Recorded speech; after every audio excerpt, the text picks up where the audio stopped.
udah hidup saya kayak gini, hidup cuma pas-pasan. Untung ada Teh Nopi yang ngebantu Agus juga untuk biayakan, dia bukan donasi. Pada saat kejadian kan disiramnya itu random kan, intinya ke arah wajah kalau saya lihat. Iya bener. Istri kena juga? Kaki, Cuma untung kaki, istri bagian saya kaki. nggak kena. Oh, cuma muka. bagian Kelihatan kaki. aja. Tapi kan ada celana. Iya, Celananya tapi sobek. Tembus. Celana sampai sobek kayak gitu. Oh, dia tembus itu. Iya, Tembus ini baju saya 3 lapis tembus. Tembus Celana semua. saya 2 dada juga lapis. kena. Oh, jadi masuk sampai ke dalam. Iya. Masuk. Itu udah ketahuan belum air apa yang dia pakai? Oh, udah dikasih tahu, kita cari tahu ke apa Polisi? namanya, ke iya. Heeh. Zat kimianya namanya apa saya? Asam fosfat apa tuh? Asam. Dia Dia belinya. belinya Soalnya di- kan ditemukan di jok motor dia waktu Oke. penangkapan. Oh, dia Nah, mengaku Iya. Iya. yang menyiram ini. Iya.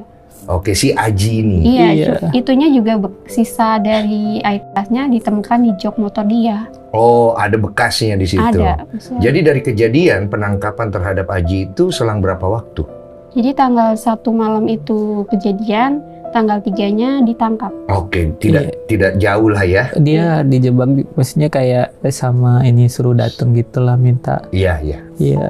Jadi kayak ditangkapnya udah disetting lah supaya dia ketangkap lagi gitu kan ya. Bener.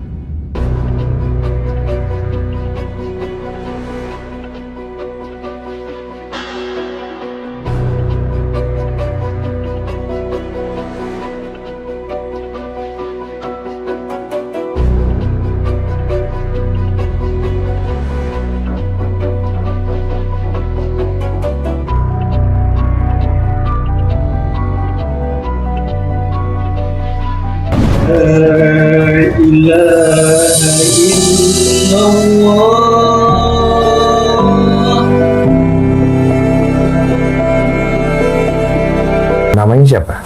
Nama saya Muhammad Agus Salim, panggilan saya Agus. Umur saya 33, jalan 33. Istri. Iya. Iya, ini istri saya. Namanya siapa? Elmi. Elmi. Saya udah lihat videonya dan saya itu dihubungi sama Teh Novianti Pratiwi ya. Yang YouTuber itu. Cuma saya pengen tahu dulu kronologinya, itu kan saya lihat di CCTV lagi pulang naik motor tuh. Iya, itu pulang kerja. Jadi kan saya kerja sama istri di satu tempat tuh, kafe. Jadi kita kerja berdua, istri saya itu kerjanya di belakang. Kalau saya di depan jadi leader. Nah, jadi tuh ada anak training 2 orang. Terus salah satunya itu yang tersangka lah. Nah, jadi tuh permasalahannya itu bukan permasalahan yang besar banget sih gitu. Ya permasalahannya sepele, Pak. Jadi kan ada customer order, dia kan masih baru, ya 1 minggu lebih kurang lah gitu. Dia kerja di situ. Cuman anaknya memang agak sedikit berani kalau dibilangin itu kayak apapun yang ini jangan dulu pegang ini, tapi tetep aja dijalanin sama dia. Cuman nanti kalau salah pastikan saya yang dimarahin sama bosnya saya gitu kan, bukan marah, maksudnya diperingatin jangan kayak gitu kan. Iya. Nah, terus di waktu itu dia order ke customer ada order gitu ke dianya kan. Dia rekomendasikan makanan ini, dia nggak catet makanan itu di awal. Terus customernya komplain dong, kok makanan saya udah lama gini nggak keluar katanya gitu kan. Oke. Nah, saya tanyalah sama boleh saya sebutin namanya? Boleh. Namanya panggilannya Aji. Aji, ya gue bilang gitu. Tadi kan tuh customer ada order ini, bener nggak? Nggak ada katanya gitu. Kan Aji yang rekomendasi ke dianya, kok malah itu lama nggak keluar. Gue bilang gitu kan. Oke. Di kasir juga nggak ada masuk, gue bilang gitu kan. Terus di belakang, wah katanya, yaudah Aji minta maaf aja, gue bilang gitu kan. Namanya customer adalah raja, kita nggak boleh, aku bilang gitu. Gini katanya gitu. Tadi bener nggak Aji, itu orderannya bener nggak? Enggak ada, katanya gitu kan. Agus mestiin lagi nih naik ke atas kan. Iya mas, ada mas, katanya gitu. Masnya aja itu yang lupa. Agus paling nggak suka sama orang-orang yang nggak jujur gitu. Karena apapun itu, Agus lebih seneng sama orang-orang yang jujur. Kalau dia ngakuin kesalahannya itu, Agus seneng gitu. Nggak bakalan Agus marah. Agus juga lama, bukan jadi leader itu bukan setahun 2 tahun gitu. Oke. Nah, terus di situ tuh emosi memuncak lah karena perselisih pahaman itu kan. Nah, saya ke belakang ngeredam. Nah, bapak juga kalau ini sering salah juga ya. Iya, yang penting jujur, intinya itu aja sih, aku bilang gitu kan. Iya. Nah, Agus diredain sama teman. Yaudah Pak Agus redain dulu aja, tenangin diri gitu kan. Yaudah Agus tenangin diri ke belakang bentar. Terus Agus tenangin diri lagi ke depan. Dia dateng. Didatengin Agus di depan KP kan. Aku duduk di situ. Mau bapak apa, katanya gitu kan. Mau bapak apa, Agus tarik. Agus pengen dia ngobrol, cuman tangan Agus dibeginiin sama dia kan. Dilawan sama dia. Agus kepengen ngobrol gitu, gimana solusinya gitu kan. Terus dia bilang gitu, terus mau bapak apa, ya udahlah, aku bilang gitu. Lama-lama lu bangga juga, gue bilang gitu. Udah lo pulang aja sana, bapak nggak butuh orang-orang kayak kamu, aku bilang gitu kan. Karena udah saking kan keselnya itu Pak. Nah setelah itu saya masuk ke dalam.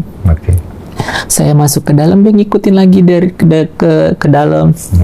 Terus dia pukul-pukul dinding KP yang tempat saya kerja beberapa kali gitu, nantangin saya. Kesini lo gitu katanya kan, sini lo katanya. Pas Agus mau maju gitu, anak-anak langsung melarang, jangan Pak, jangan, katanya gitu. Udah tuh habis itu, awas lo ya besok ya, katanya gitu. Awas lo besok, katanya bakalan tahu lo ini, katanya gitu. Apa-apa kok ngomong ngancem ke sayanya. Nah 1 hari setelah kejadian itu, malamnya langsung saya disiram. Berarti dari kejadian itu besoknya, malamnya langsung dia kejadian disiram itu yang di CCTV. Ya langsung saya teriak itu pas dia nyiram. Aji. Kamu tahu orangnya itu? Tahu. Memang dia gerak-geriknya juga Agus lihat tuh si Aji kayak ngikutin gitu. Tapi Agus tuh nggak pernah mikir hal yang sampai separah itu gitu. Kalau dia, maaf cerita ya Pak, kalaupun dia Agus lebih suka daripada Agus disiksa kayak gini. Kayak gini kan Agus menderita rasanya gitu kan, sakit yang Agus rasakan. Agus sampai nggak bisa lihat. Agus punya masa depan. Agus anak orang perantau dari kampung, cuman cari makan, nggak kurang Pak. Iya.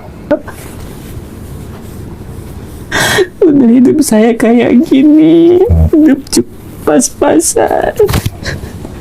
Untung ada Teh Nopi yang ngebantu Agus juga untuk biayakan, ya bukan donasi. Jadi Teh Novi itu bisa tahu gara-gara apa ya? Oh, itu bantuan dari anak Uwa. Dia nge-DM. Oh, dia minta bantuan Teh Novi. Iya. Makanya Teh Novi hubungin saya. Iya. Oke.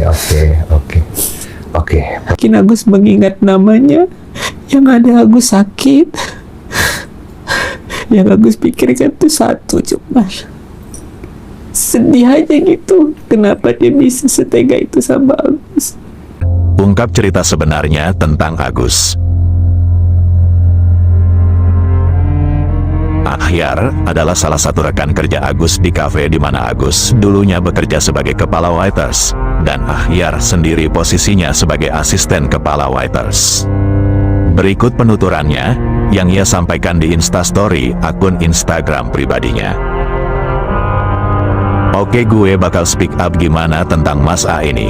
Gue kerja di salah satu restoran Korea Chinese bareng Mas A. Mas A itu posisinya sebagai kepala waiters. Saya asisten kepala waitersnya.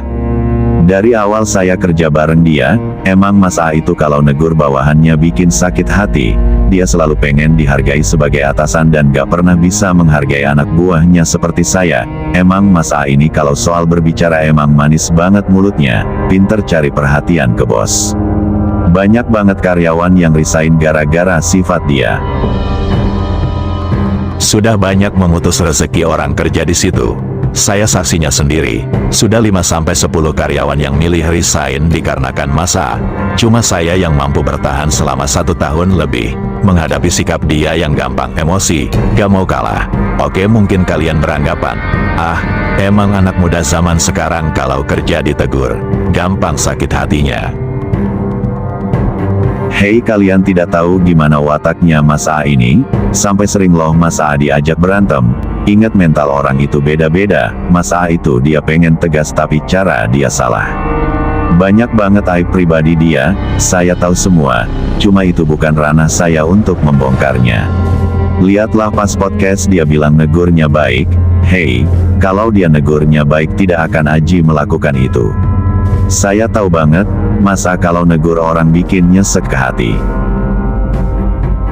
Banyak kasir perempuan yang dibikin nangis sama dia. Cara dia negur itu tidak biasa. Ngebentak, kasar ngomongnya. Ketika diaduin ke manajer, pinter banget. Astagfirullah, ngomongnya manis banget. Cara dia ngomong ke manajer, sampai akhirnya saya juga nyerah ngadepin sifat dia dan lebih memilih resign demi kebaikan mental. Please jangan langsung judge si Aji jahat. Oke, emang perbuatan Aji tidak baik sampai harus nyiram air keras ke Mas A. Tapi yang perlu kalian tahu, kalau saya tidak sabar menghadapi atasan kayak gitu mungkin akan ngelakuin hal yang sama. Ingat ya, Mas A itu paling gak mau disalahkan. Pokoknya dia ngerasa pengen paling benar. Saya cerita gini tidak ngarang. Emang faktanya seperti itu. Selama setahun saya kerja bareng Mas A, masih banyak lagi sebenarnya. Cuma lebih ke arah privasi tentang dia dan istrinya. Cuma saya aja yang tahu. Untuk saat ini cuma ini yang bisa saya sampaikan. Saya gak tega sebenarnya ngomong gini. Takut berbalik ke saya sendiri.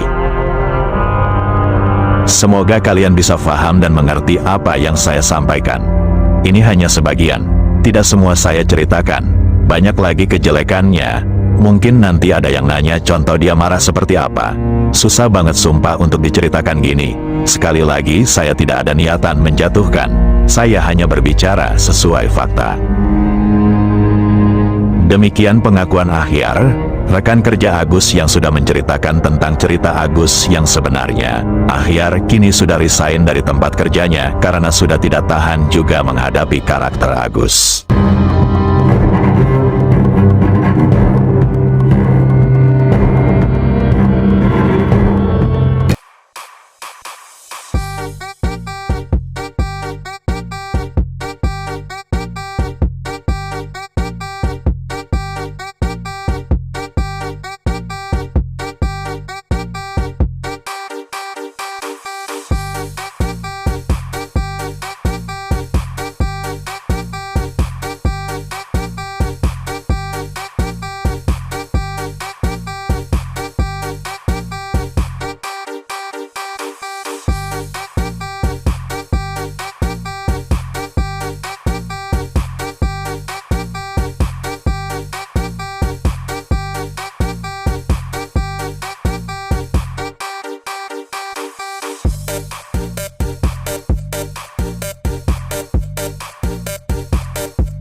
Kamu nggak pernah punya niat materialis untuk meninggalkan Agus, mengorotin Agus, nggak ada ya? Nggak ada niat Ya, sedikit. tidak ada niat segitu. Begitu Begitu. semua saya bela, Ya. istri saya dan orang tua saya.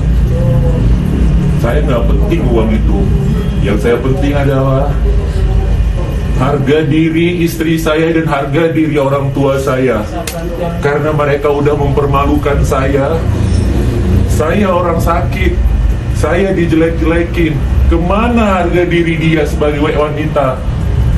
Kalau misalnya dia punya suami, Gimana rasanya? Suaminya sakit, istrinya dihina, dipitnah. Ya, tidak ada penggunaan uang, Kejam, tidak ada loh. kehabisan uang, Kejam. ada semua. Justru sebaliknya, Jam. apa dasar hukumnya Nopi bisa menerima kembali uang itu? Ya, namanya donasi itu diserahkan ikhlas buat dia. Di beberapa kesempatan Nopi bilang bahwa boleh beli rumah kan? Boleh ya? Boleh. Ya, sedikit saya tambahkan. Agus ini adalah orang Aceh. Orang Aceh, ya. Jangan kalian menghina, karena bagi saya orang Aceh itu punya harga diri dan martabat. Kalian adalah pahlawan-pahlawan yang di zaman Indonesia merdeka, orang Aceh itu menyumbang bisa membeli pesawat selawak. Jadi nasionalisme dan NKRI daripada orang Aceh itu luar biasa. Disinilah sebagai warga Aceh, turunan Aceh, dia menunjukkan uang itu dikembaliin. Harga diri ada ya, Gus? Iya, harga diri. Harga diri. Kalau hanya uang hidup pulang kaya hanya gara-gara dihina orang tidak mungkin gitu. Jadi Apa? saya minta tolong dibela teman-teman yang warga Aceh untuk dibela warganya. Kenapa? Karena kami pun punya simpati gitu. Ini menyangkut harga diri suku kita yang saling menghargai tapi dihina, dipermalukan. Ini orang sakit loh, belum sembuh gitu. Jadi catatan buat NP dan siapa-siapa saja yang mempermalukan Agus. Hari ini kita bikin laporan. Jadi dari sekian banyaknya donasi yang keluar, itu hanya 900 sekian untuk biaya RSCM guys ya. Jadi berapa ratus juta yang sudah keluar untuk pengobatan itu cuma 900 ribuan sekian.